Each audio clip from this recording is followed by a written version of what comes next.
Marinate tayo ng chicken natin. Lulutuin natin sa air fryer, guys.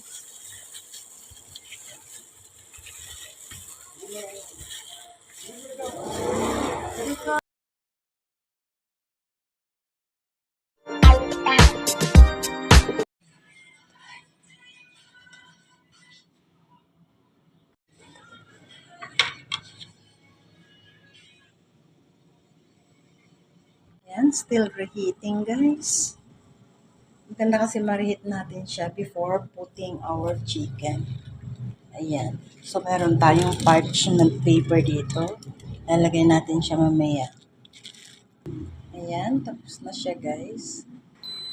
O, ayan. So, tapos na ang ating reheating. And then, maglalagay na tayo ng ating chicken.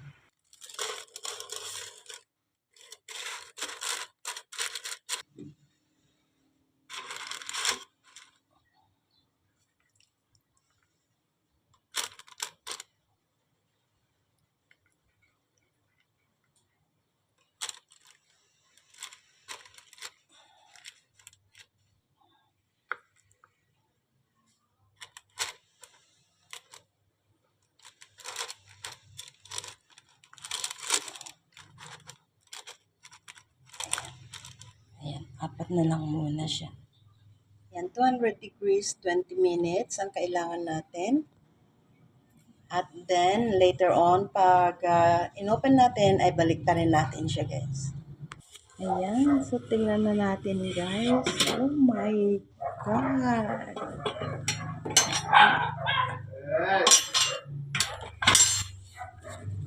Ayan, guys, so, ayan. Oh! Ay, may mantika na siya.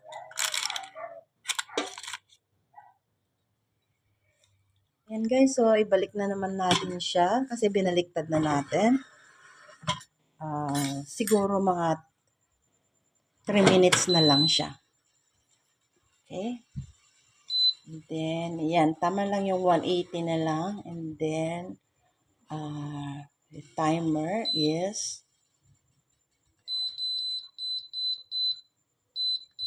yan, 3 minutes na lang.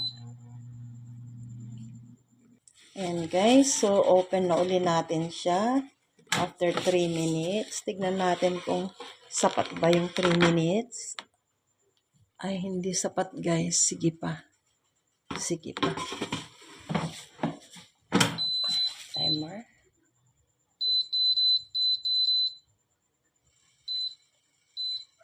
Mga 5. Ayan.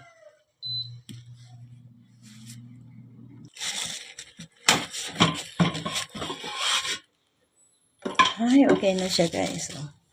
Ayan. So, ilagay na natin dito, isa-isa. Ayan. Oh, guys. Oh, ayan.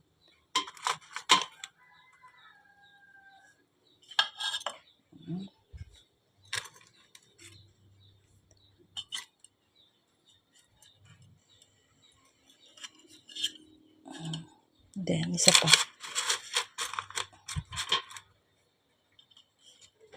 Ayan. Ayan siya, guys. So, ayan ang air fryer natin na chicken. Ayan.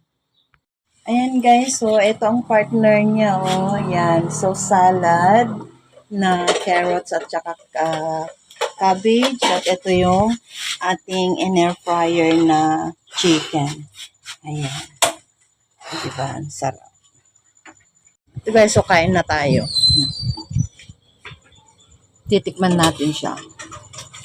Wow.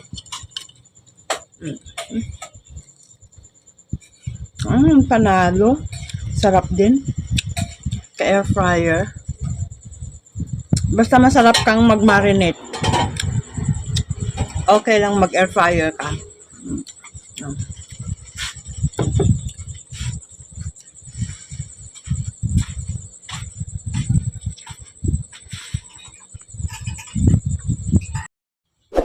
Thank you guys for watching. Please subscribe, like, and comment. Bye-bye.